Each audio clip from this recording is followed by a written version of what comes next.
시청자 여러분, 안녕하세요. 2024년 12월 20일 금요일입니다. 유여회의 적반하장이 일주일 내내 찾아오겠다는 약속을 잘 지키고 있습니다. 여러분 매일매일 저녁 5시에 유여회의 적반하장을 함께 해주셔서 감사드리고요. 함께 하시니까 또 든든하기도 하죠. 오늘은요, 여러분이 너무너무 좋아하는 고성국 주필님을 초대 손님으로 제가 모셨는데요. 주필님이 저한테 그러셨습니다. 뭐든지 다 물어봐라. 그래서 제가 대본 준비했습니다. 그러니까 그런 거 필요 없다 그러셨습니다. 오늘 고성국 주필님께 정말 뭐든지 다 물어보는 시간을 가지려고 합니다. 여러분, 제가 지금 방송 시작하기 전에 인터넷을 검색했더니요, 경찰청장, 서울경찰청장 내란 혐의로 검찰에 구속 송치가 되었다고 합니다. 참 기도 안 찹니다. 그뿐이 아니라 지금 빠른 단신 뉴스 먼저 보고 가겠습니다. 일단 윤석열 대통령 변호인단 구성이 지연되고 있다고 하는데요. 그 부분에 대해서도 오늘 살펴보겠습니다. 천하람 의원이 국민의힘 캐비넷 열릴까 두려워 윤손절 못한다고 했는데요. 그 부분도 함께 자세하게 알아보겠습니다. 윤석열 대통령 2차 출석 요구를 받았는데요. 부릉 때는 체포영장을 검토한다고 하는데 그 부분도 자세히 보겠습니다. 네, 정계선 헌법재판관 후보 남편이 탄핵소추 대리인단 대표 법인에서 근무한다고 하는 논란도 있고요. 또 김근식 경남대 교수가 이재명이나 윤석열이나 객긴 독긴이라고 하였습니다. 윤석열 대통령에 대한 지금 현재 진행 과정도 이야기해드릴 거고요. 직무정지 가처분에 대해서 주필님과도 대화를 해보겠습니다. 자, 그뿐이 아니라 고성국 주필님과 여러 가지 대담을 통해서 여러분들에게 진실되고도 또 공감되는 이야기들을 함께 나누어 보겠습니다. 네, 시청자 여러분, 어떠십니까? 오늘 하루 어떻게 지내셨습니까?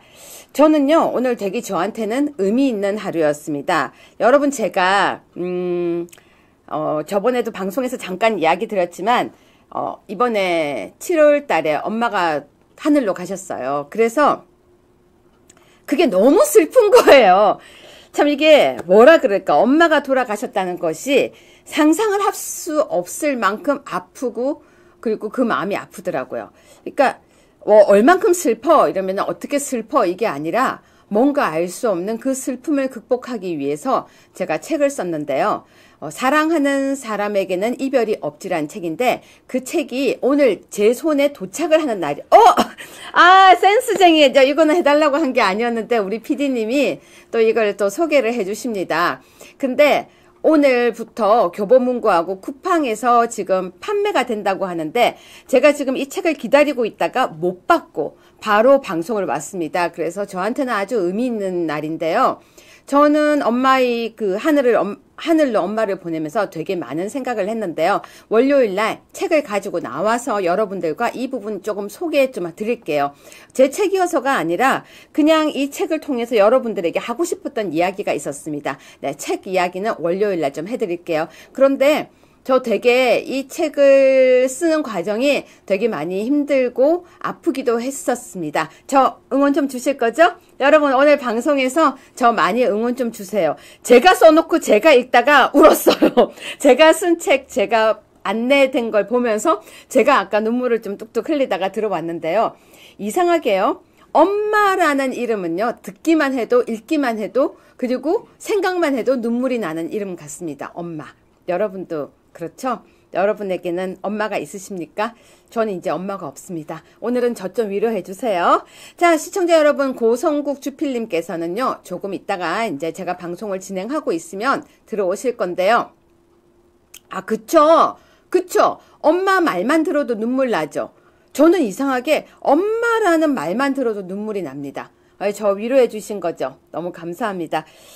진짜 그래요. 저는 이렇게 엄마라는 말만 들어도 지금도 눈물이 납니다. 그래서 생각을 안 하려고 해요. 근데 생각이 나요. 맞아, 어머니죠.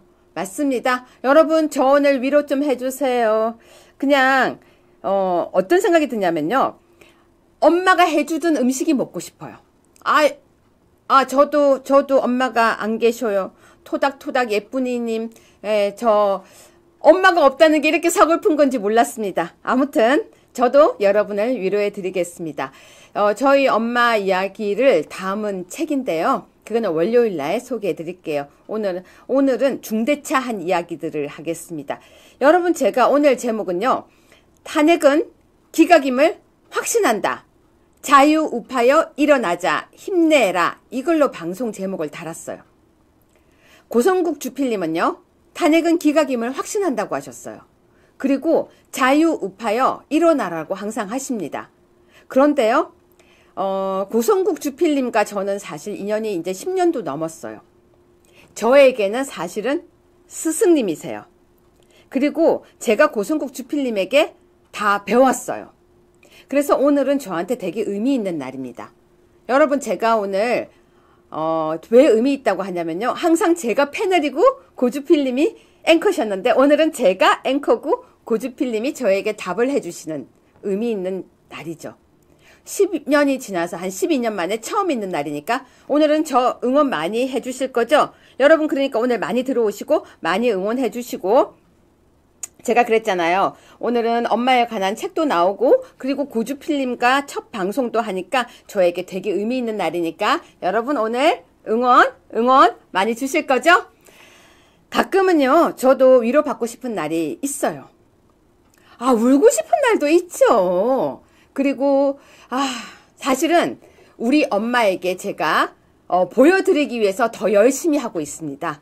엄마가 원하는 것은 대한민국을 지키는 것이고, 엄마가 원하는 것은 윤석열 대통령을 지키는 것이고, 의리 있는 걸 원할 것이고, 공정한 걸 바랄 것이고, 정의로운 걸 바랄 거라고 생각하니까 제가 되게 우리 엄마가 보고 있다고 생각하면 더 열심히 하게 되는 것 같아요. 여러분도 여기에 많은 댓글을 남겨주시는데요. 저한테 응원합니다 하는 글 너무 감사하고요. 또 저한테 힘내세요 해주는 글도 너무 감사합니다. 저도 이런 글 보면서 힘내기도 하고, 여러분이 써주시는 댓글 보면서 그 댓글을 보면서 용기를 얻기도 합니다. 여러분 너무 감사하고요. 자, 제가 오늘 제목을 달아왔습니다. 그 제목을 먼저 보여드리겠습니다. 자, 고성국 주필님의 이야기입니다. 확신을 가지고 느리지만 묵묵히 가다 보면 또 길이 보이더라. 포기 말아라. 짠! 확신을 가지고 느리지만 묵묵히 하다 보면 또 길이 보이더라. 포기만 말아라. 누가 말했냐고요? 고성국. 아마 제가 이 이야기를 하면 고성국 주필님께서 내가 그런 말을 했나 하실 거거든요. 이거 언제 했는지 전 정확하게 기억이 납니다. 이 얘기를 하신 것은 거의 제가 고성국 주필님을 만난 지 한 1년, 2년 됐을 때였는데요. 함께 차를 타고 이동을 하고 있다가 제가 이렇게 여쭤봤습니다. 박사님, 힘드실 때 어떻게 극복하셨어요? 그러니까 가만히 대답을 안 하시는 거예요. 또 은근 무뚝뚝해요. 그래서 박사님 힘드신 적 있으셨죠? 하니까 있었지. 그래서 그때는 어떻게 극복하셨습니까? 하니까 아무것도 안 했다 그러시는 거예요. 강아지 한 마리 데리고 산책만 하셨대요. 그래서 제가 네? 강아지 데리고 산책만 하셨어요? 그러니까 박사님이 가만히 계시더니 확신을 가지고 느리지만 묵묵히 하다 보면 또 길이 보이더라. 포기는 하지 말아라. 그래서 제가 기억하고 있는 고성국 주필님의 어록입니다. 고 박사님이, 고성국 주필님이 이 어록을 기억하는지는 모르겠지만, 자, 여러분을 위해서 이 자리에 모셔서 제가 오늘 인터뷰를 할 건데요. 먼저 이 얘기 확실하게 말씀드리겠습니다. 고성국 주필님은요, 내일 광화문으로 가십니다. 가짜뉴스 나르지 마세요. 고성국 박사님은 내일 딴 데 가더라. 삑! 가짜뉴스입니다. 우리는 가짜뉴스 퍼나르면 안 되죠. 자, 두 번째, 고성국 주필님은 광화문으로 안 가고 다른 데서 따로 한다더라라는 거짓말 나르기 있기 없기? 없기입니다. 자, 그리고 제가 아까도 잠깐 설명드렸지만 고성국 주필님은 저에게는 10년이 더 넘은 스승이자 제가 방송을 좀 잘한다고요? 네, 저 이렇게 팬 물리고요. 발음 교육시키신 엄한 호랑이 선생님이십니다. 고성국 주필님을 스튜디오에 모시겠습니다. 안녕하세요, 주필님. 안녕하세요. 안녕하세요. 제가 아까 말씀드렸어요. 이런 날이 내게 올 줄이야. 고주필님에게 답변만 하는 입장에서 질문을 할 수 있는 이 날이 왔다라고 했습니다. 네, 어떠세요? 이렇게 앉아보시니까요. 예. 뭐 청출어람이 따로 없네요. 근데 아까 고주필님의 어록을 보시니까 기억나십니까? 예, 제가 우리 리어의 교수가 말씀하시는 거 들으니까 네. 그 기억이 나요. 우리가 그렇죠. 제가 제 정치평론 돌아보면 네. 뭐 쉬운 때가 한 번도 없었던 것 같아요. 그때도 그렇게 이야기하셨어요. 맞아요. 특히 우리 류혜 교수하고 네. 처음 방송을 했던 게 MBN의 정치인 예.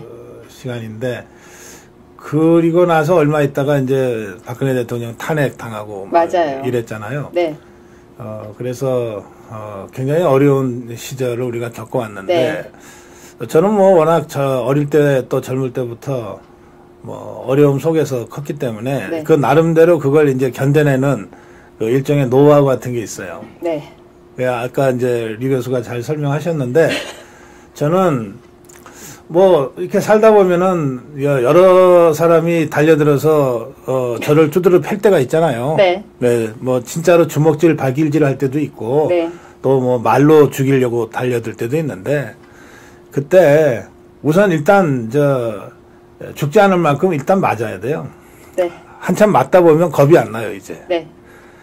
맞기 전에 사실 겁이 나고 또 한두 대 맞았을 때 아프고 그런 거지. 한번 때려봐라 이러고서 제대로 맞으면요. 별로 다치지도 않고 겁도 안 나요. 그러면 이제 그때부터 이제 때리던 자들이 겁을 먹게 돼 있거든요. 이렇게 때렸는데도 저게 아직 안 죽었네 그러고. 네. 그럴 때 한 놈씩 패는 거예요. 그 이야기를 그때 해주셨는데요. 방금 그 어록 한 번만 더 띄워주세요. 박사님은 잘 모르시겠지만 저는 저 말을요. 저렇게 새기면서 사실 어려운 시간을 견딘 적이 있었습니다. 그래서 고 박사님은 제게 스승이신데요. 제가 이제 스승님을 모시고 오늘 방송을 시작하기 때문에 가슴이 아주 벅차기도 하지만 떨리기도 하니까 여러분 고성국 박사님을 위해서 박수를 여기다가 좀 띄워주시면 제가 힘이 날 것 같습니다. 자, 저 띄운 거 보니까 저기서 제일 중요한 거는요. 포기하지 않는 거예요. 그렇죠. 이게 보통 싸움은 싸우기 전에 승패가 갈린다 그러잖아요. 그렇죠. 기세. 싸우기 전에 기가 꺾여버리면 싸움 자체가 안 돼요. 그런데 분명히 중과부적인데 이를테면 지금 여론조사 보면 뭐 한 70%가 탄핵해야 된다고 그러고 맞아요. 뭐 고작 30% 정도가 탄핵 안 된다고 그러니까 그것만 딱 놓고 보면은 와 이거 뭐 탄핵 해야 된다는 사람들이 압도적으로 많네. 그 순간 기가 꺾이거든요.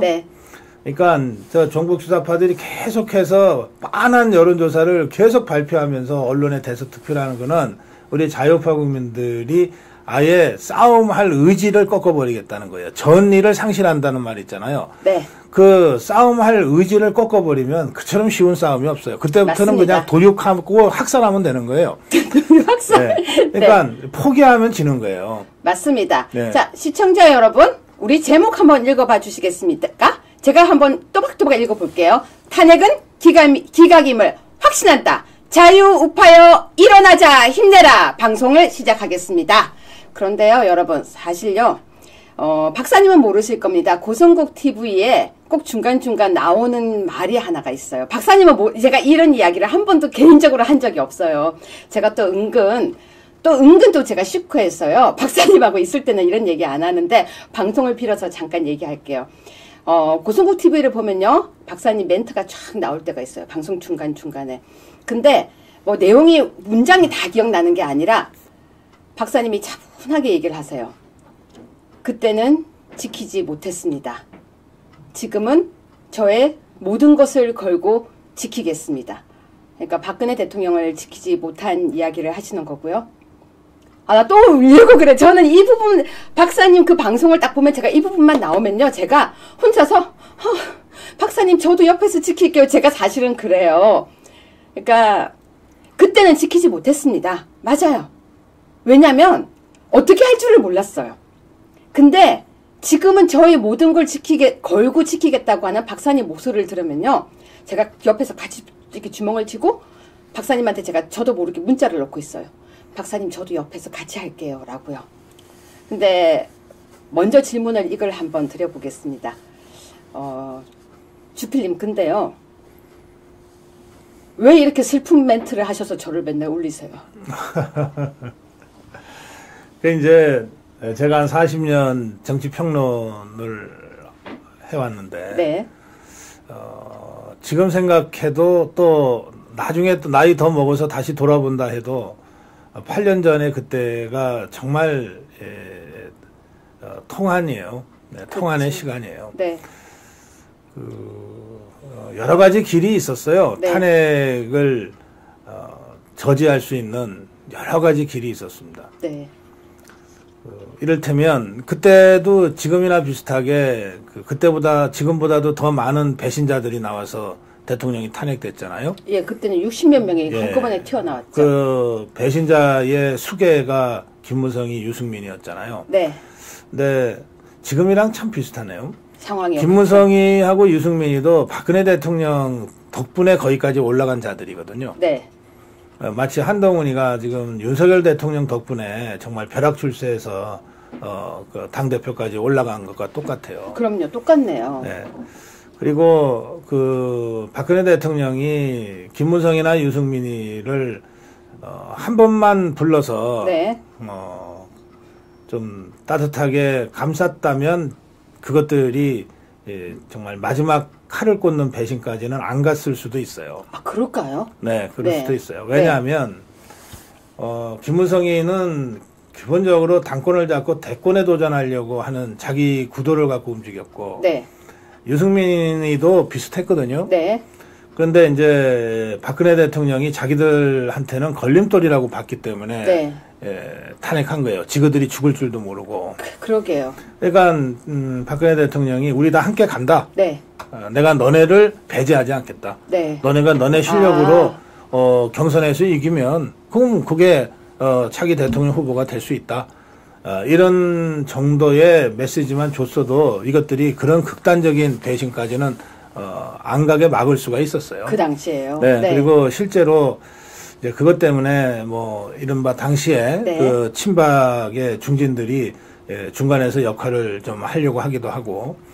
근데 박근혜 대통령이 워낙 그런 면에서는 아주 원칙주의자거든요. 그 부분에 되게 깐깐하셨죠. 예. 네. 예, 원칙주의자고 그래서 아니 그 정치라고 하는 게 다 각자가 알아서 하는 거지. 그렇죠. 그 뭐 내가 너네한테 야 저 한번 봐주라 이건 말이 안 된다. 네. 어? 네, 네. 이렇게 버티셨어요. 그 당시에. 네. 네. 그런 정치 상황부터 시작해서 네. 또 막상 이제 탄핵이 된 다음에도 네. 헌법재판소의 심리를 하는 과정에서 네. 박근혜 대통령이 한편으로는 너무 믿었고 네. 이 헌법재판관들을 네. 설마 이걸로 탄핵을 말이 안 되지. 그 당시에는 진짜 기사 쪼가리란 표현을 좀 쓸 만큼 허접한 내용들이었죠. 예. 그리고 또 한편으로는 이게 뭐 어쨌든 최소한이가 내 옆에서 뭘 하다가 그렇게 됐는데 네. 이게 나한테도 좀 일말의 그 책임이 있지. 네. 근데 실제로 그런 생각을 하셨던 것 같아요. 네. 이제 그러다 보니까 한편으로는 믿고 네. 설마 탄핵이야 되겠냐 네. 믿고 또 한편으로는 내가 이걸 구차하게 구질구질하게 뭐 최소원이가 이랬다 저랬다 뭐 내가 이런 식으로 헌재 나가서 네. 모양 빠지게 가오가 있지. 네. 이런 생각으로 실제로 법적 대응을 안 했어요. 잘. 그 당시에. 네, 한 번도 안 나갔잖아요. 안 나가셨죠. 이제 그래서 이 헌법재판소에서의 탄핵이 그냥 법리만 따지는 게 아니라 여론에 매우 그 민감하게 영향을 받는다는 것을 깜빡한 거예요. 그 당시에. 네. 예. 그런데다가 우리 자유파도 설마 탄핵 당하겠어? 네. 그 박근혜 대통령이 2016년, 17년에 당했잖아요. 네, 네. 그때부터 시작하면은 그 2004년이니까 한 12, 13년 전에 노무현이 탄핵을 국회에서 맞아요. 당했잖아요. 경험을 한번 했었죠. 그때 노무현이는 그냥 탄핵당하고 아이고 뭐 제가 그 법을 어겼습니다. 죄송합니다. 봐주세요. 이래갖고서 기각됐거든요. 네. 그러니까 그때만 생각한 거예요. 그래서 설마 하다가 이게 넘어져 버렸거든. 그러니까 이제 그 과정에서 사실은 우리 지금 광화문에 모인 자유파 태극기 애국 세력들이 이거 국회 탄핵 당하는 걸 보고 큰일 났다 싶어서 네. 모이기는 시작했는데 지금의 광화문처럼 이렇게 세를 갖고 모이지는 못한 상태였어요. 그 당시에는. 네. 예. 그런데 촛불던 좌파들은 이미 그 전부터 광우병 때 자기들이 훈련했고. 그러네요. 예, 그렇잖아요. 예. 이미 연습이 됐네요. 예, 또 그 이전에 뭐 미선이 효순이 사건 때도 연습을 했고. 그리고 장갑차 사건. 또 예. 사실은 따지고 보면 1946년 대구 폭동부터 시작해서 수많은 경험들을 쌓아서 온 네. 자들이잖아요. 네, 네. 그러니까 이 자들은 아주 조직적으로 움직였어요. 네. 그래서 결국은 그 막을 수 있는 탄핵을 우리가 못 막았다. 네. 저는 이제 그런 생각을 하게 된 거고요. 네. 그때 정말 그래서 통안의 한이 맺혔는데 이번에는 막을 수 있다. 예. 왜냐하면 이 8년 전하고 지금 모든 면에서 다르기 때문에 그렇다. 그럼요. 예. 그래서 막을 수 있다. 네. 예. 그래서 제가 제목을 탄핵은 기각임을 확신한다라고 했는데요. 예. 고성국 TV의 방송을 보시면 고 박사님이 이 말씀을 굉장히 자주 하세요. 네. 저는 이번에 확신합니다. 이렇게 확신에 차서 말씀을 하시는데 제가 아까 전화로 말씀드렸잖아요. 저 오늘 질문이 많아요 하니까 뭐든지 물어봐라라고 하셨는데 그래요. 진짜 궁금한 게 있어요. 네. 정말 조금 전에요. 막 기사가 나오는데 뭐라고 나오냐면요. 이번에는 제왕적 대통령제를 제대로 뜯어 고치자 그러는 거예요. 네.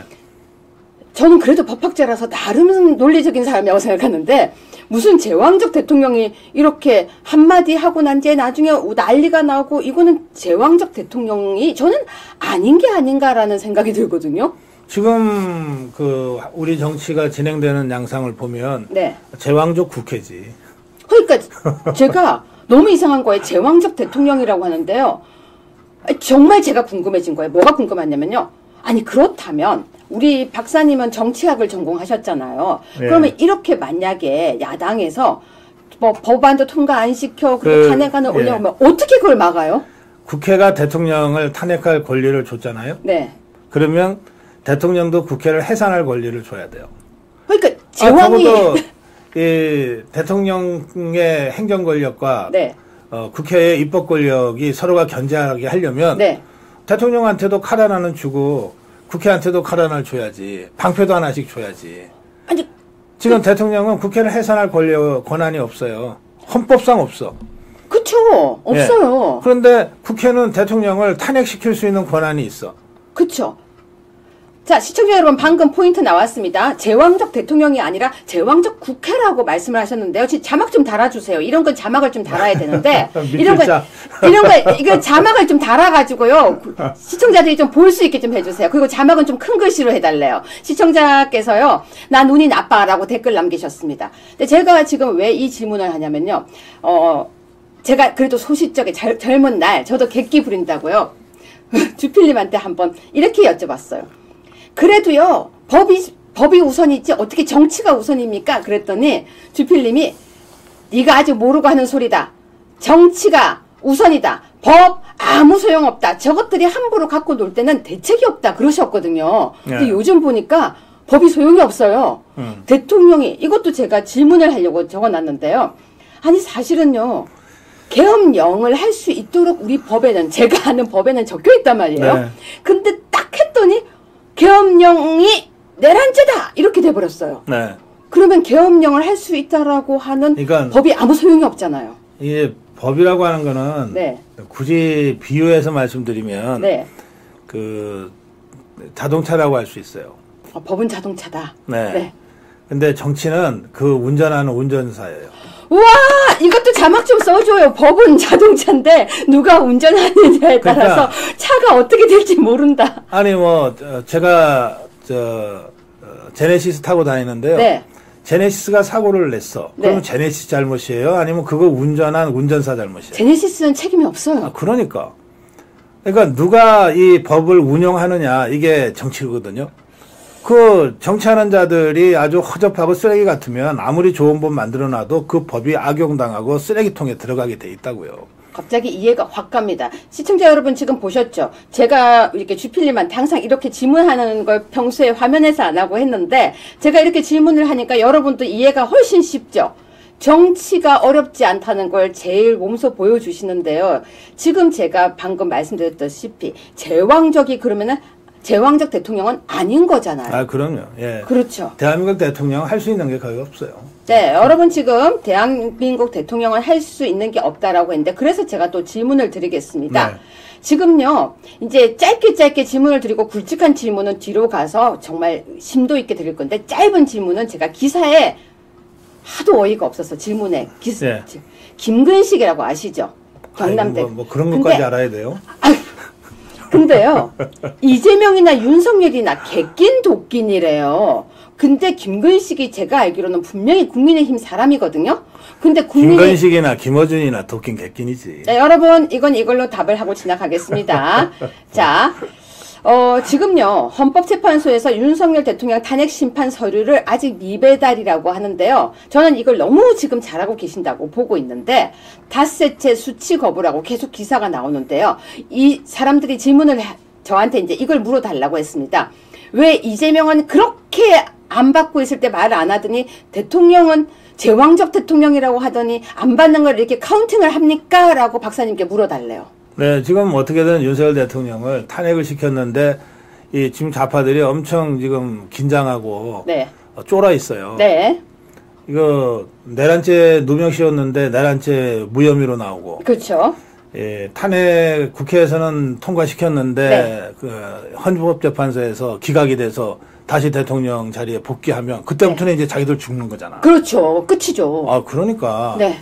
그러니까 잔뜩 쫄아 있어서 어떻게든 뭐라도 요망한 거라도 대통령 공격할 거 있고 대통령 흠집 낼 일이 있으면은 무조건 기사를 쓰는 거거든요. 그렇습니다. 그리고 이번에 8년 전에도 그랬지만 저는 이재명과 종북 주사파가 더 윤석열 대통령 탄핵에 적극적인지 아니면 이른바 레거시 미디어라고 하는 저 기성 언론들이 더 적극적인지 헷갈릴 정도예요.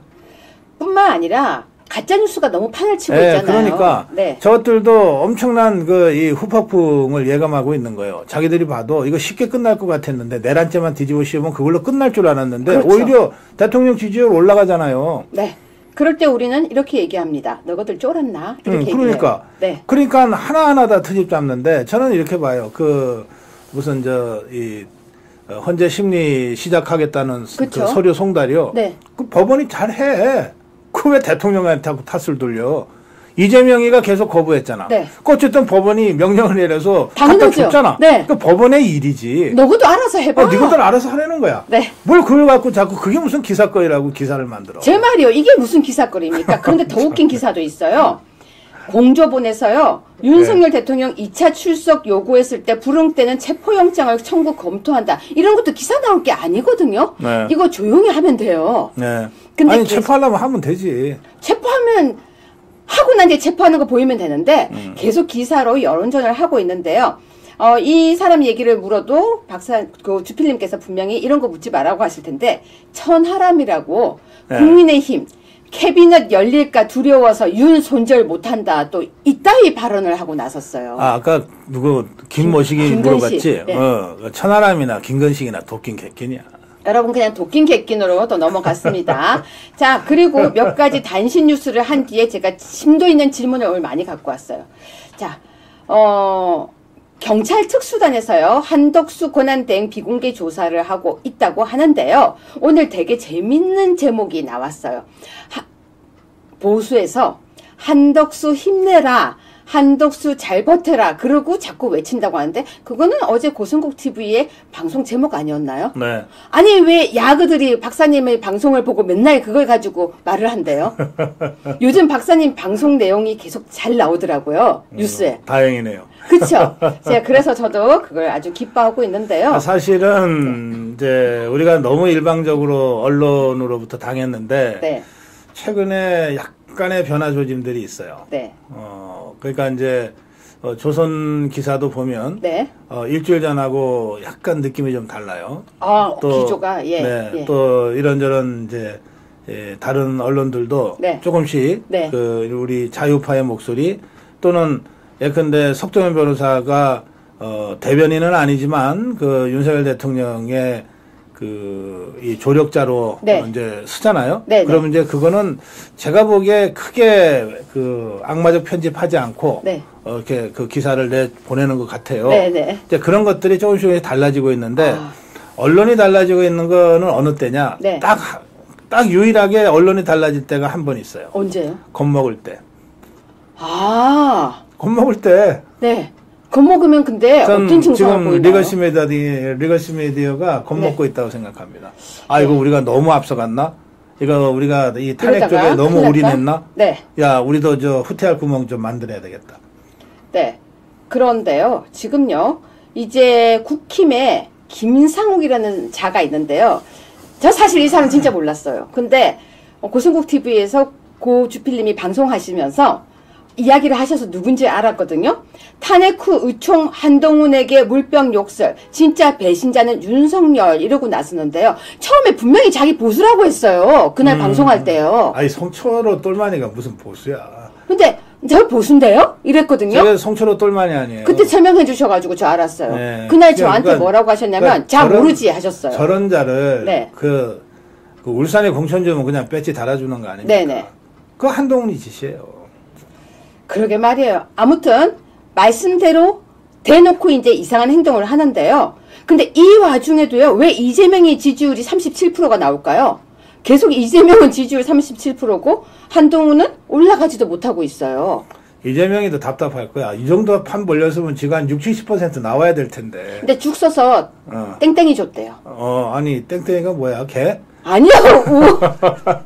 아니 그러면 제가 이상하게 그게 아니라니까요. 갑자기 저 순간 죽 써서 개 준다는 거는 우리 원래 저 전래 속담이에요. 그러니까요. 그건 막말이 아니에요. 알겠습니다. 이를테면 아니 네. 얘기가 나온 김에 네. 절이 싫으면 중이 떠난다 이런 말도 예전부터 내려오던 속담이에요. 근데 이거를 봐요. 절이 싫으면 스님이 떠난다 이러면 이게 맛이 살아나요? 말 맛이? 안 나요. 그런데 이 스님들이 네. 아니 그걸 어디 저 중이라고 그래 이렇게 화 안 내신다니까 스님들은. 그렇죠. 안 내시죠. 예. 지레 이걸 뭐 이렇게 자기 검열처럼 하는 거예요. 네, 네. 아니 죽 써서 개 주지 그러면 뭐 강아지 줘요? 네. 그럼 말맛이라는 게 있잖아. 예. 죽 써서 강아지 줘. 네, 여러분 제가 너무 기분 좋아서 또 빵 터져버렸는데요. 그런데요. 이게 지금 너무 웃긴 일이 있어요. 네. 박선원이라고 아세요? 있어요. 박선원이요. 예. 김어준한테 또 사과를 했대요. 아니, 저는요, 제가 고성국 주필님과 처음 방송을 할 때는 진짜 애기애기했어요. 왜냐면 40살이었어요. 제가 40에 방송을 처음 했으니까 12년이 지금 됐는, 12년 맞네. 12년이 됐어요. 왜 나이까지 그렇게 공개를 하고. 저 이제 어차피 하긴 뭐 저는 73년생이에요. 맨날 이렇게 떠들고 다니잖아. 73년생이에요. 한동훈이랑 같은. 근데 집에 보냈어요. 제가 여기다가 화면 띄워놓고요. 맨날 따라했거든요. 근데 여기다가 화면 띄워놓고 그 한동훈 브리핑을 띄워놓고요. 제가 따라서 제가 그거 따라 계속했거든요. 근데 한동훈 사살설 관련 허구다 그러면서 김어준한테 사과를 했는데요. 아니 이거 왜 이러는 거예요? 저 진짜 궁금해서 여쭤보는 거예요. 왜 저런 행동을 해요? 박선원이가 사과를 하면서 네. 자기 보좌관 중에 국정원 출신이 만든 보고서 네. 다 이러면서 네. 사과를 했잖아요. 네. 국정원 출신의 보좌관이 이 상황에서 김어준이의 그 괴담이 네. 이게 허구다라고 보고서를 썼으면 네. 아주 정확할 거라고 생각해요. 그렇죠. 예? 네. 아마 김어준이가 김어준이 생각에는 네. 박선원이 정도는 지 상대도 안 된다고 생각했을 거예요. 네. 그래서 아마 박선원이한테 직접 항의도 안 했을 거야. 네. 야단도 직접 안 쳤을 거야. 네. 이재명이한테 쳤겠지. 네. 야 지금 윤석열 탄핵시키려고 내가 감옥 갈 거 각오하고 지금 괴담까지 퍼뜨려줬는데 이걸 허구라 그래 이것들아? 야 정신 차려. 그랬을 거 아니에요. 네. 그러니까 박선원이가 저는 이재명이한테 항의했을 거라고 제가 네. 생각하는데 네. 그러면 뭐 박선원이가 어떻게 견딥니까? 네. 그래서 쪼르르 나가서 사과해야지. 근데 거짓말도 적당하게 보통 하잖아요. 네. 이번에는 좀 너무 나갔잖아요. 근데 너무 나간 그 거짓말에 폴딱폴딱 있잖아요. 왜 그런 용어도 많이 쓰잖아요. 네. 이렇게 미꾸라지에 소금 친 것처럼 이번에 한동훈이 난리쳤다고 하잖아요. 그걸 보면은 귀가 그렇게 얇을 수가 있을까 싶기도 해요. 그러니까. 근데 조금 전에 우리 지지율 지금 보니까. 네. 한동훈이가 5% 나왔어요? 지지율 한 번만 화면 띄워주세요. 네. 그렇게 훅 떨어졌어요. 저게 5%는 뭐냐면요. 0이라는 뜻이잖아요. 0. 왜 갑자기 5가 0이 돼요? 정치 여론조사는 다 확률이기 때문에. 네. 그 오차범위라고 하는 게 있어요. 플러스 마이너스 5. 저거 플러스 마이너스 3.1이겠지. 네. 통상적인 여론조사는 플러스 마이너스 3.1인데, 네. 그러면은 6.2%는 제로로 친다는 거예요. 그렇죠. 플러스 마이너스가 있으니까. 예. 그래서, 차이가 나도, 네. 6.1 차이가 나면 차이가 없는 걸로 간주해요. 그래서, 방송 지상파에서는 6.2 오차범위 안에 있는 숫자는 1등, 2등을 얘기를 안 해요. 네. 오차범위 안에 있으니까 같은 거로 간주한다고요. 그러면 다른 사람들 몇 프로인가요? 우리 PD님 좀 화면 좀 그러니까 크게 해서 저기 보면 딴 사람들도 좀 보여주세요. 조국이 3도 0이고 네. 그다음에 유승민이 2도 0이고 우원식이 안철수 1도 0이고 네. 그거 다 오차범위 안에 있는 거니까. 그러네요. 한동훈이도 0인 거지. 홍준표도 0인 거고. 네. 저는 오늘도 또 배우면서 이렇게 방송을 합니다. 그러네요. 이제 저도 저 멘트를 꼭 사용하겠습니다. 이제 오차범위에 있으면 저도 0이라고 이야기를 하겠습니다. 0이나 1이나 2나 5나. 네. 똑같다는 거예요. 네. 어떤 분이요, 저한테 이제 표정 관리 좀 해라 그러는데, 고 박사님이 방송 중에 말씀하셨습니다. 힘 빠져서 우울해서 그러면은 싸울 수가 없다. 힘차게 웃으면서 밝게 우리는 싸워야 된다. 왜냐면 승리를 확신하니까 라고 하셨습니다. 제가, 그러니까 우리 스승님이라고 제가 이야기를 드렸잖아요. 근데 저 정말 멘트만 다 외우거든요. 말씀하시면 방송에 아침 방송을 딱 하시면 8시부터 10시까지 멘트를 거의 귀에 쏙쏙쏙 다 외워요.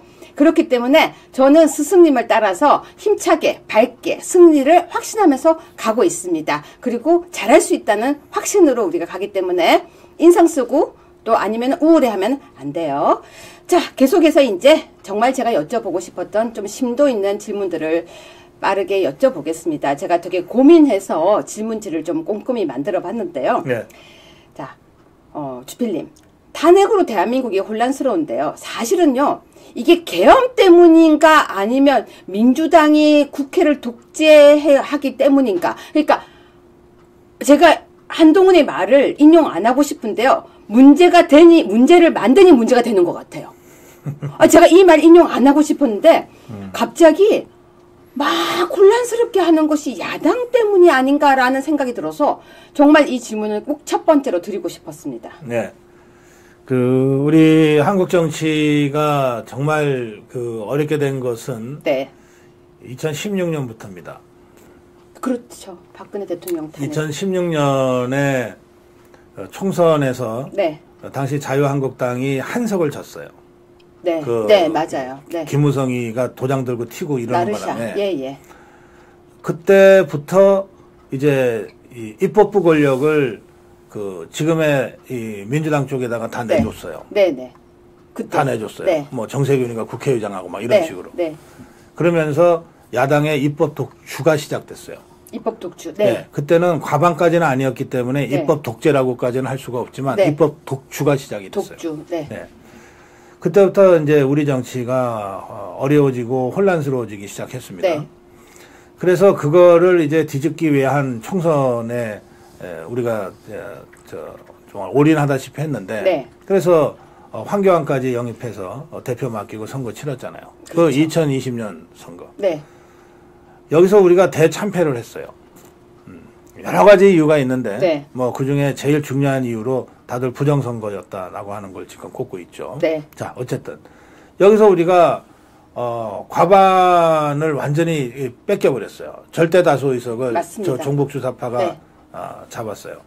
그러니까 그때부터는 입법 독주가 아니라 입법 독재가 시작된 거예요.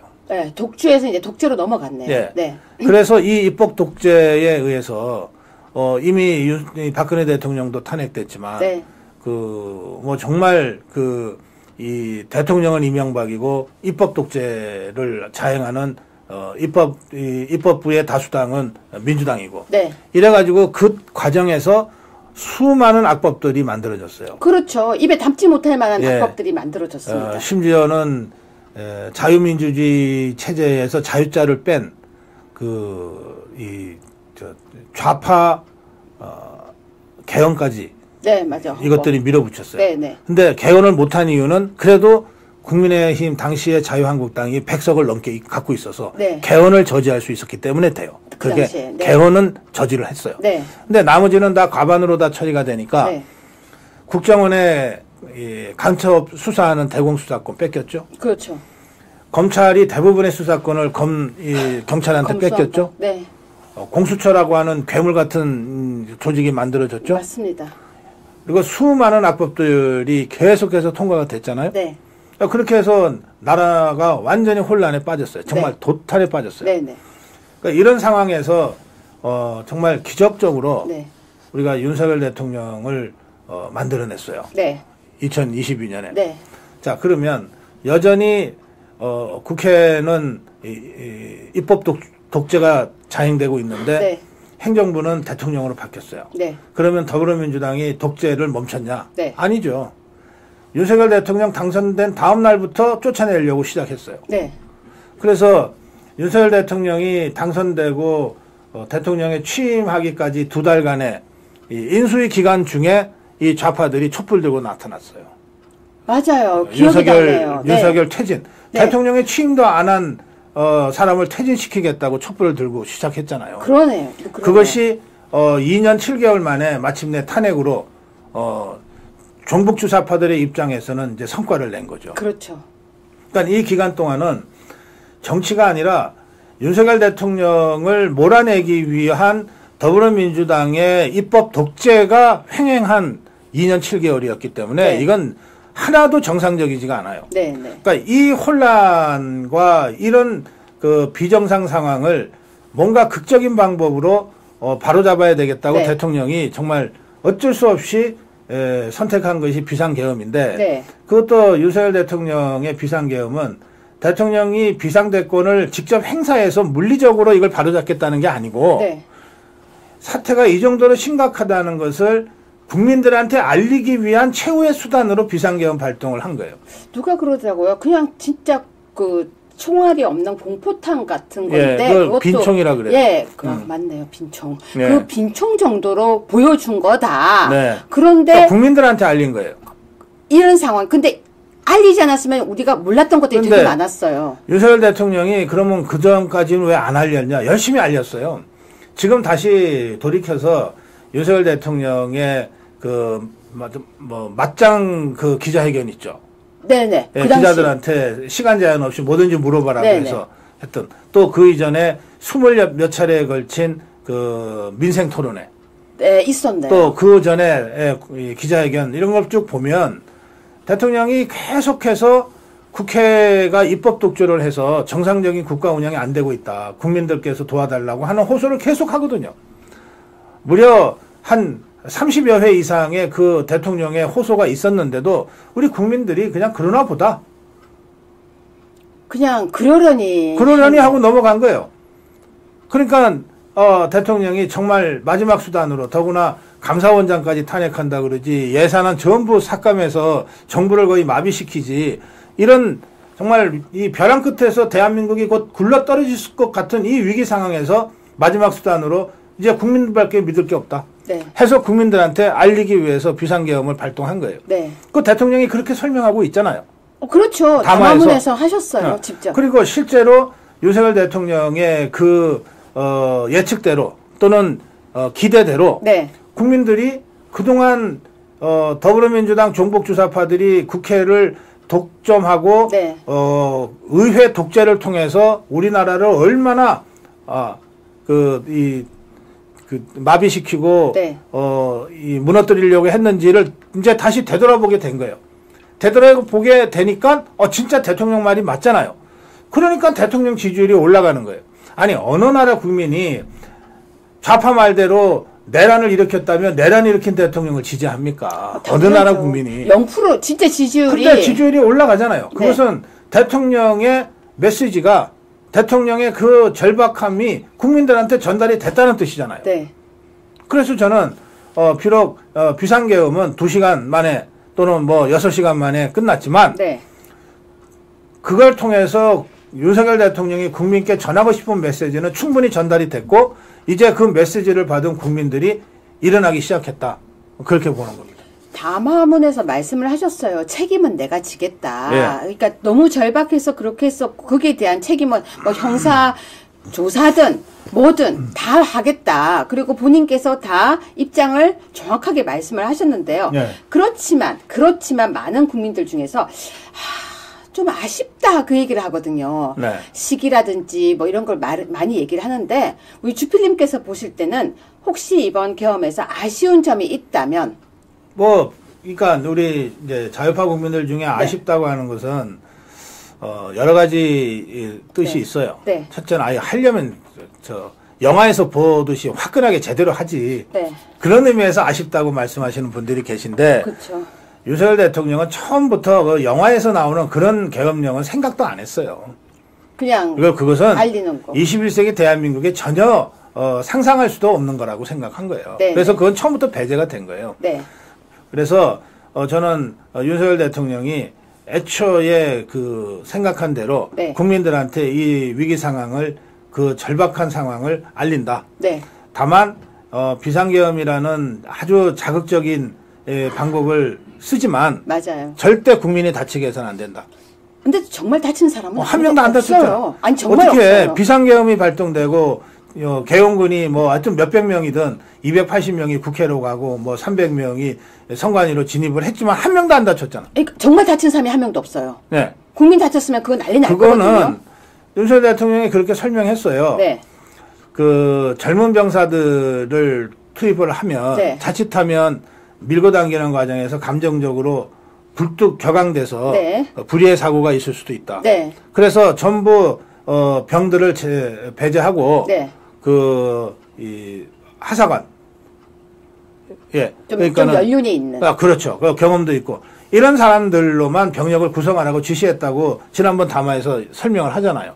근데 제가 저도 살아가면서 계엄을 평생 처음 봤거든요. 네. 근데 계엄인데 뉴스가 다 나오고요. 네. 그런 계엄은 없죠. 계엄인데 편의점 다 하고요. 저는 계엄을 여러 번 겪었어요. 아. 네, 여러 번 겪었는데 네. 일단 계엄이 발동되면 시내 요소에 탱크가 딱 들어와요. 근데 그게 다 새벽에 들어와. 아, 조용히. 예, 사람들 없을 때. 네. 새벽 2시, 3시에 네. 은밀하게 기동해서 요소에 탱크가 들어가고 네. 그 앞에 집총을 하고 실탄 장착하고 네. 착검한 병사들이 지켜요. 아. 그래서 아예 근처에 갈 엄두를 못 내. 그렇게 해서 장악을 하는 거거든요. 네, 네. 제가 이렇게 하라는 뜻이 아닙니다. 아니, 그러니까, 네. 그게 원래 옛날에 봤던 여러 나라, 네. 다른 나라에서의 네. 이런 계엄이나 쿠데타 네. 또는 우리나라에서 예전에 40년 전에 있었던 계엄 사례가 그랬다는 거예요. 네. 그리고 그때 장악할 때 어디를 장악하냐. 제일 먼저 장악하는 건 언론사들이에요. 네. 언론사들입니다.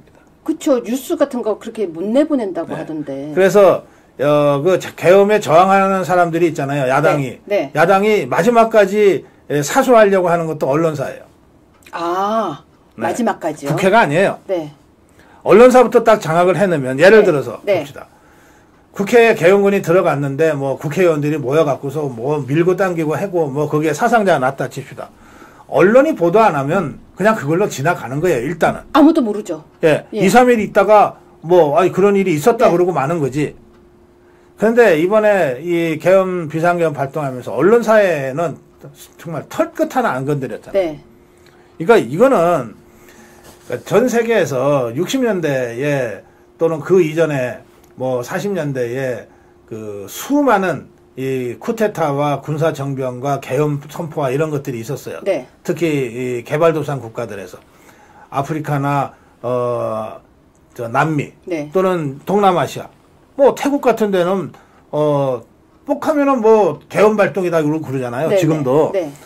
그런 수천 건의 사례에서 단 한 번도 언론 턱걸도 안 건드리고 미리 계엄한다고 공표해 놓고 1시간이나 있다가 국회에 280명 고장 내보내고 빈총으로 이런 계엄은 없어요. 근데 그러니까 이것은 처음부터 윤석열 대통령이 우리가 흔히 생각하는 그런 이 계엄 네. 이거는 생각에도 없었다는 거예요. 근데 주필님 봐봐요.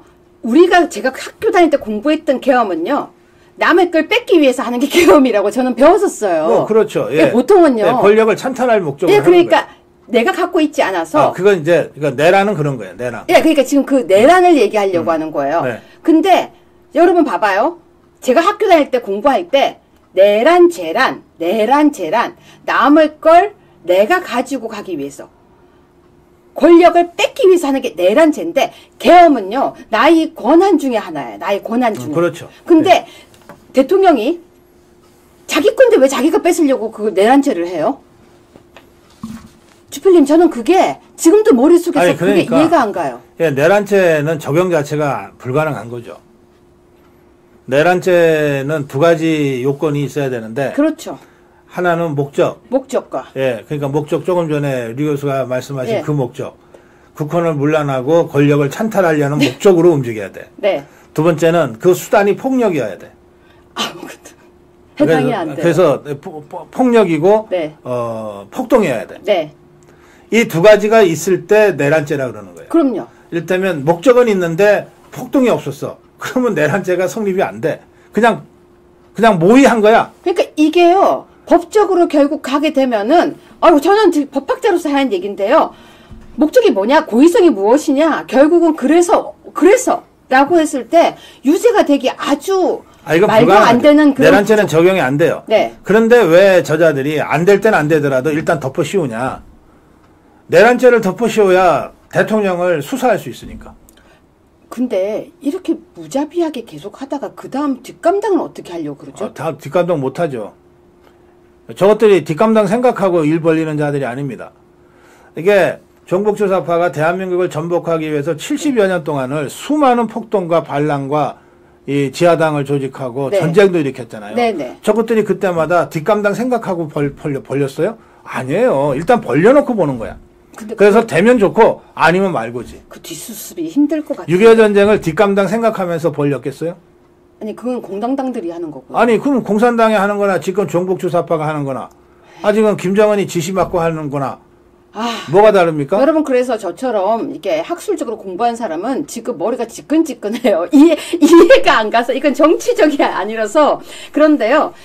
주필님 모신 김에 이 부분 한번 짚어보겠습니다. 네. 탄핵 심판 평의가 어제 있었는데요. 여기에 명단 한번 보겠습니다. 탄핵 재판관들 한번 보겠는데요. 그러니까 헌재 재판관들 명단을 좀 보겠습니다. 근데요, 지금 재판관들에 대한 문제가 되게 많다고 하는데, 재판관들 명단 좀 띄워주세요. 여기에 지금 제가 재판관 평이 있는 곳에 얼굴들이 다 나오는데요. 지금 이 중에서 주필님이 보실 때는 제일 심각해 보이는, 제일 문제성이 있어 보이는 사람이 누구인지. 자, 지금 이 중에서 지금 후보자 3명도 보입니다. 누가 제일, 야가 제일 악질이다, 야가 제일 문제다 싶은 어떤 자가 가장 심각해 보이십니까? 문재인이가 임명하고 김영수가 임명한 자들은 다 문제지. 네. 저것들이 지것들 말 잘 들은 사람들로 그 재판관에 올려놨겠지. 네네. 그러니까 지금 문재인이가 추천한 게 문영배하고 이미선 아니에요. 네. 그다음에 문재인의 똘마니 김명수가 추천한 게 김영도하고 정정미 아니에요. 네. 그러니까 저 넷이는 심각하게 문제가 많은 인간들이라고 나는 생각합니다. 근데 지금 후보자 3명 중에서요. 저 앞에 하얀 머리 저분이 지금 되게 판사가 마은혁이 심각하다라고 다들 난리거든요. 아니 뭐 마은혁이도 매우 심각하지만 저 마은혁이나 뭐 정계선이는 저거 지금 얘기할 필요 없어요. 아직 헌법재판관도 안 됐는데 그리고 임명 안 할 건데 그 얘기해서 뭐예요? 그러면 정계선 헌법재판관 후보 남편이 탄핵소추 대리인단 대표 법인에 있다는 것도 굳이 언급할 필요가 없겠네요. 지금은 그건 말이 안 되는 거 아니에요? 안 되죠. 네, 말이 안 되는 건데 왜냐하면 아니 국회 탄핵소추라고 하는 건 검사 역할을 하는 거거든. 네.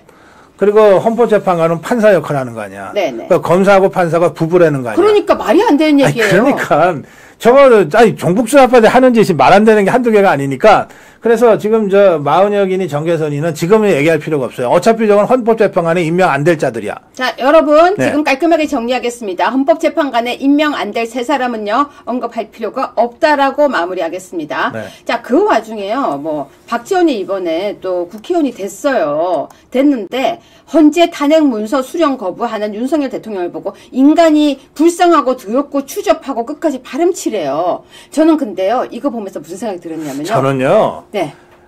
뭐 다 그런 건 아니지만 네.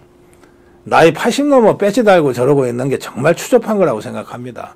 우리가 정치판에서 점잖은 말로 얘기하는 게 그래서 그게 노출하는 거예요. 갑자기 이해가 확 가니까 제가 엄청 웃는데요. 저는 이 박지원을 보면서 무슨 생각이 들었냐면요. 주필님 저는요 쫄았다는 생각이 들었어요. 네. 진짜 쫄았다.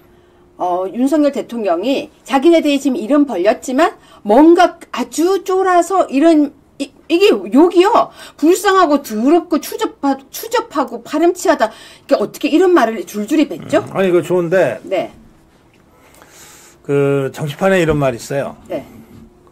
이재명이가 버티잖아요. 네. 세 보이잖아. 네. 이재명이가 센 이유가 저게 치사해서 그런 거거든. 염치가 없고 네. 아주 치사하기 짝이 없어서 네네. 이게 살아남는 거거든. 네. 그리고 정치판에서는 일단 살아남는 게 강한 거야. 네. 그래서 저는 제가 이런 말까지 드리고 싶진 않지만 네. 기왕에 이런 주제가 나왔으니까 네. 윤석열 대통령이 이재명이보다도 더 치사하게라도 버텨야 된다. 그럼요. 아니 왜냐면요 살아남은 자가 이긴 자예요. 그럼. 예. 아니 여러분 지금 이게 윤석열 대통령 개인 문제가 아니잖아요. 대한민국의 운명이 걸려있는 문제잖아요. 대한민국을 살리기 위해서 윤석열 대통령은 이재명이보다 10배, 100배 더 치사한 전략도 구사할 수 있어야 돼요. 그럼요. 그것도 아주 당당하게 구사할 수 있어야 돼요. 아니 고개 들고 앉아서 괜히 뻣뻣하게 죽느니 앉아서 죽느니 서서 살아야죠. 예, 끝까지 서서 살아야지. 뭔 소리야. 네. 근데요. 국민의힘이 지금 비대위원장을 못 뽑고 있어요. 네. 항상 말씀하시는 걸 알지만 그래도 우리 아투의 유효의 적반하장의 우리 시청자를 위해서 비대위원장은 어떤 기준으로 어떤 사람이 됐으면 좋겠다고 생각하십니까? 세 가지 기준이에요. 대통령과 함께 싸울 사람. 네. 이게 어쨌든 여당 대표, 여당 비대위원장 아니에요? 네네. 그러니까 대통령과 함께 싸울 생각이 없으면 대통령 출당시키라고. 네. 탄핵까지 당했는데 네. 뭘 더 못해. 그렇죠. 그러니까 출당시켜. 네. 그게 아니고 여전히 지것들은 대통령이 국민의힘의 당적을 갖고 있어야 여당이거든. 네. 맞습니다. 그러니까 여당의 여러 가지 그 특혜들이 있어요. 네. 그건 누리고 싶으면 대통령과 싸우라 함께. 네. 대통령과 함께 싸울 사람이 비대위원장이 돼야 돼. 네. 두 번째는. 근데 저것들끼리 싸우면 이겨? 광화문 자유파 국민들의 이 탄핵 저지 투쟁이 없으면 이길 수 있어요? 절대 못 이길 절대 거예요. 못 이기잖아. 네. 그러면 광화문 자유파 국민혁명 세력과 함께 손잡을 수 있어야지. 그럼요. 네, 마지막으로. 지금 우리 아토TV를 합니다만 자유파 유튜브 없으면 이겨? 네, 자유우파 유튜브 없으면요. 아마 뉴스에 휘말려서 국민들이 그대로 호도당할 거예요. 그러니까 저것들이 이 싸움에서 이기고 싶으면 이기기 위해서 뽑는 비대위원장이라면 네. 적어도 윤석열 대통령과 함께 싸울 사람, 네. 광화문 국민혁명 세력과 함께 싸울 사람, 네. 자유파 유튜브와 손잡고 함께 싸울 사람이 비대위원장이 돼야 되는 거예요. 네. 안 그러면 싸움 자체가 안 돼. 그럼요. 그냥 빠져. 괜히 앞에서 걸리적거리지 말고 빠져 그냥. 그냥 대통령과 광화문 국민혁명 세력과 우리 자유파가 손잡고 싸워도 이겨. 우리가 나설 테니까. 그러니까 걸리적거리지 말고 빠져. 네. 네. 아니면 뭐라도 같이 한번 거들겠다고 하면 이 대통령과 네. 광화문 세력과 자유파와 손잡을 수 있는 사람을 비대위원장으로 세워. 그러면 끼워줄게. 근데요, 김재섭을 또 얘기하는 저런 말도 안 되는 얘기가 나오더라고요. 아직도 정신 못 차린 것 같아요. 뭐 그런 질문만 하려고 날 불렀어요? 아니요, 이제 무슨 진짜 택도 없는 것들을 자꾸 논평을 하래. 죄송해요. 근데요, 이제 진짜 중요한 질문 나옵니다. 직무정지 가처분 대통령께서 하시는 게 어떻다고 생각하십니까? 당연히 해야죠. 그렇습니다. 자, 지금 사실 어제요, 정준계 변호사님과 제가 직무정지 가처분을 지금 대통령께서 무조건 하셔야 된다라고 저희는 했는데요. 네. 우리 주필님께서는. 당연히 해야죠. 네. 실제로 직무정지 가처분이 많이 인용되고 있잖아요. 그럼요. 네, 많이 인용되고 있어요. 그럼요. 그런데 직무정지 가처분을 받아들일 때의 핵심은 뭐냐면 네. 직무정지를 계속 시킴으로써 네. 돌이킬 수 없는 피해를 입게 될 것인가예요. 네. 그렇죠? 네. 이게 나중에 다시 복귀가 될 수도 있는데 네. 지금 직무정지를 시켜서 돌이킬 수 없는 피해를 입게 되면 나중에 이걸 회복하기가 어려워지잖아요. 그럼요. 그러니까 일단 복귀시켜놓고 네. 본건 판단까지 네. 일단 그럼 일해라. 그럼요. 그래서 본건에서 본안에서 판단해서 네. 아무래도 안 되겠다 그러면 집에 가라. 네. 아니면 계속 일해라. 이렇게 되는 거거든. 그럼요. 그러면 돌이킬 수 없는 피해가 발생할 거냐? 대통령이 직무정지로 인해서 네. 발생하죠. 이미 발생했지. 발생했죠. 아니 우리 한참 윤석열 대통령이 그 외교 영역, 안보 영역에서 엄청난 성과를 거두고 있었는데 그럼요. 때마침 윤석열 대통령과 아주 케미가 잘 맞는 트럼프 대통령이 지금 취임을 앞두고 있는데 취임식에도 못 가세요? 온 나라가 지금 어떻게든 트럼프 한번 만나보려고 하는 거 아니에요? 네. 트럼프가 서너 번이나 우리 만나자고 했잖아. 그쵸. 근데 못 가는 거예요 지금. 네. 직무정지돼 있으니까. 이건 외교적 굉장히 큰 피해죠. 국가적 피해죠. 국가적 피해. 그러니까 이미 심각한 피해가 발생했다니까. 네. 그러니까 이걸 하루라도 빨리 직무정지 가처분, 직무정지 해제 가처분 신청을 받아들여서 대통령이 국가를 위해서 할 수 있는 일을 하게 하면서 재판을 해야지. 그렇습니다. 그러니까 직무정지 가처분은 당연히 해야 된다라고 저도 주장을 하는데 네. 좀 하셨으면 좋겠습니다. 네. 자, 그럼 짧은 질문을 하나만 더 드릴게요. 이제 그리고 끝나는 거예요? 아니요, 큰 질문 남아 있어요. 지금 몇 시야 도대체? 아유, 시계 보지 마세요. 6시 지났네. 조금만 더 할게요. 네. 자꾸 극우 그러거든요. 우리 네. 보고요. 근데 정말 듣기 싫은데 이 극우라는 프레임을 자꾸 씌우는데요. 어떻게 극복을 해야 될까요? 극우가 아니면 되지 뭐. 네. 여러분 제가 방금 네 하고 바로 대답하는 거 보셨죠? 그래요. 맞아요. 근데 듣다 보니까 기분이 되게 나쁜 거예요. 자꾸 극우 유튜브 그러는데. 앞에 극자가 붙는 거는 뭐냐면 네. 폭력적이라는 뜻이에요. 그러니까 저는 기분이 너무 안 좋아요. 네. 그러니까 폭력을 동반한 어떤 주장은 극자가 붙어요. 네. 그러니까 좌파들 중에서도 폭력을 동반하는 자들은 극자라 그러는 거예요. 그렇죠. 그래서 지금 광화문에서 2019년부터 수백 번의 집회가 열렸고 수백만이 모였어요. 네. 그중에 단 한 번 폭력이 있었습니까? 한 번도 없었어요. 한 번도. 아니 전 세계가 놀라고 있는 것 중에 하나가 어떻게 네. 대한민국은 보수 국민들이 네. 자유파 국민들이 수백만이 수백 차례 이상 모였는데 사고 한 번 안 나나요? 그렇죠. 근데 이런 자유파를 극자를 붙여서 극우라고 불러? 에이 이런 나쁜 것들. 제가 대신 욕했습니다. 대신에 저 종북주사파들 보세요. 아니 무슨 민노총 노조한다는 자들이 국회 담을 허물잖아요.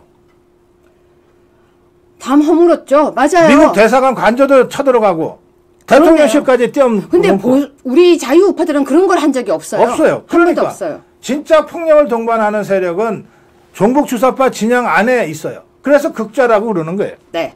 여러분 제가 이제 정말 중요한 마지막 질문을 드리려고 하는데요.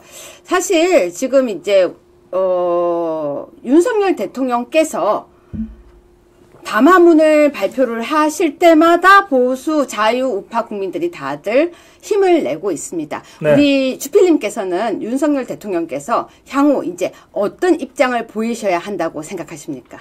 지금까지 보여준 입장을 흔들림 없이 그냥 당당하게 견제해 나가면 된다고 생각합니다. 이미 대통령이 네. 비상계엄을 왜 했는지를 네. 여러 차례에 걸쳐서 설명을 했어요. 특히 네. 12월 12일 대국민 담화는 28분짜리인데 네. 거기에 아주 자세하게 설명을 했어요. 네. 그리고 탄핵 가결됐던 12월 14일 그 오후에 네. 탄핵 가결 직후에 네. 다시 국민께 드리는 말씀이라는 대국민 바로 1시간 뒤에 나왔죠. 담화를 했어요. 네. 거기서 국민과 함께 끝까지 싸우겠다고 그랬어요. 네. 그러면 됐지. 우리 자유파 국민이 윤석열 대통령한테 더 듣고 싶은 얘기가 또 있습니까? 네, 메시지가 나왔기 때문에 우리는 이제 행동하면 되는 거네요. 네. 네, 그렇습니다. 네, 고성국 주필님이 내일 어디에 가시는지 제가 이제 마지막으로 여쭤보겠습니다. 내일 혹시 토요일인데 오후에 어디 가십니까? 예, 제가 이제 오늘 원래 이제 제가 방송할 때는 그래도 재킷을 입고 하는데 전투 모드신데요? 네, 오늘 전투복을 입었어요. 그리고 저 잠바 마음에 들어요. 저도 하나 달라고 해야 되겠어요. 이게 저희 고성구 TV 아미고 패딩인데요. 네. 이게 2019년에 광화문의 연일 그 종북주사파와 투쟁할 때 네. 그때 그 겨울에 추웠죠. 정말 추웠잖아요. 손끝이 다 얼어요. 네, 그리고 그 광약교회의 우리 사랑제일교회 분들이 네. 100일 넘게 그 아스팔트에서 정말 그 밤을 지새면서 투쟁을 네. 했잖아요. 네네. 그때 그 제 친구 황교안 대표도 진짜 물 한 모금 안 먹고 6일째 단식하다가 병원에 혼수 기절해서 병원에 실려가고 한 네, 그때 네. 그 투쟁이에요. 네.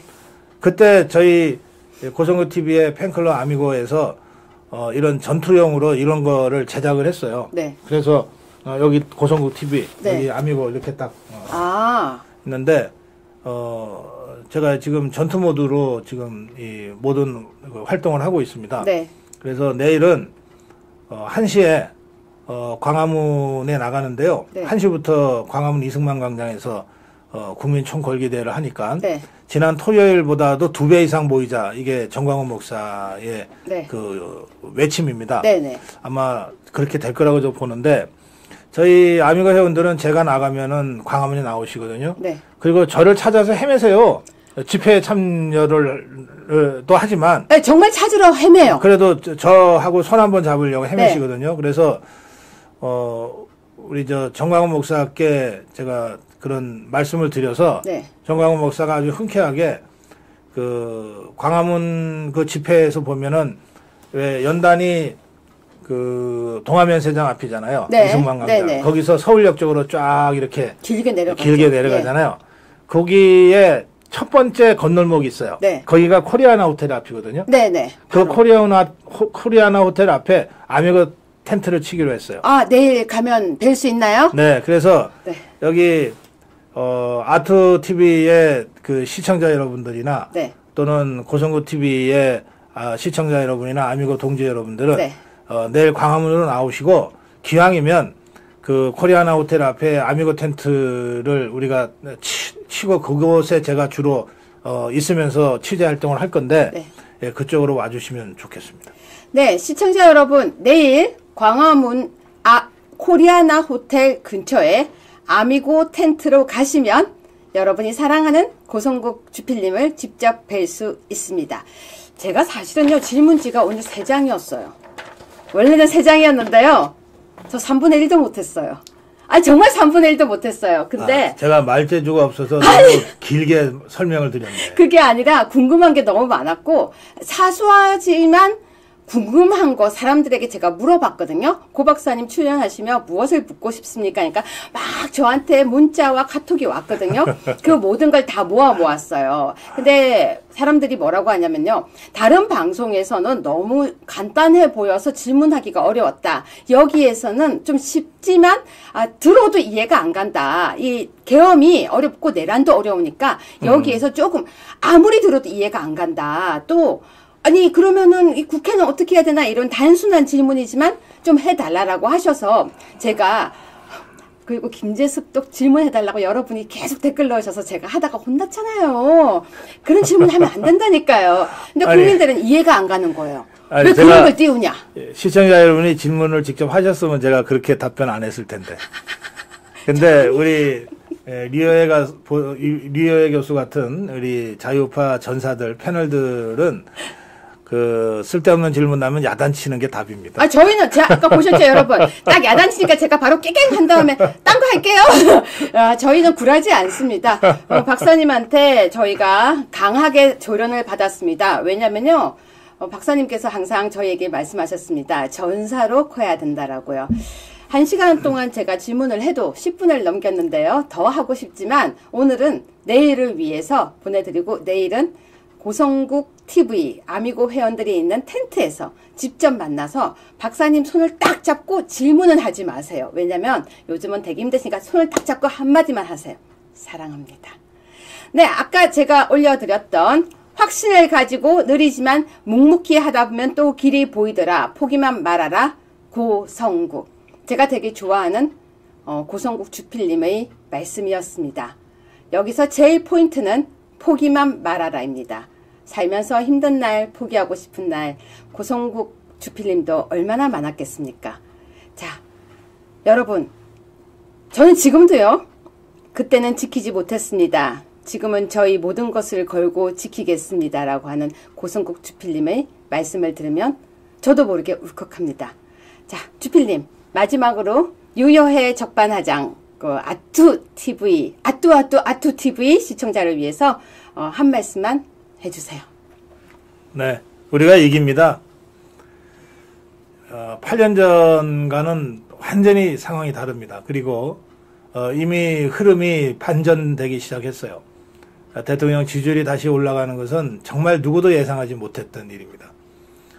지금 대통령실 앞으로 힘내세요라고 보낸 화환이 네. 녹사평역을 지나서 용산구청까지 지금 이어지고 있습니다. 네. 그리고 헌법재판소가 올바르게 판단하라고 하는 그 자유파 국민들의 염원은 지금 헌법재판소를 한 바퀴를 두른 게 아니라 3바퀴, 4바퀴, 5바퀴를 지금 두르고 있어요. 그리고 이제는 한덕수 권한대행이 담대하게 대차게 헌법 수호를 위해서 역할해달라고 하는 그런 격려와 응원의 화환들이 삼청동 총리공간 쪽으로 지금 답지하고 있습니다. 이런 것들을 저 좌편향 언론들, 레거시 미디어가 보도는 안 해도 다 보고는 있어요. 네. 그리고 이거 뭔가 좀 다르다. 8년 전과 뭐 좀 다르네. 계속 우리가 이재명이 쫓아가다가는 우리가 죽겠네. 이래서 논조의 변화가 오기 시작했습니다.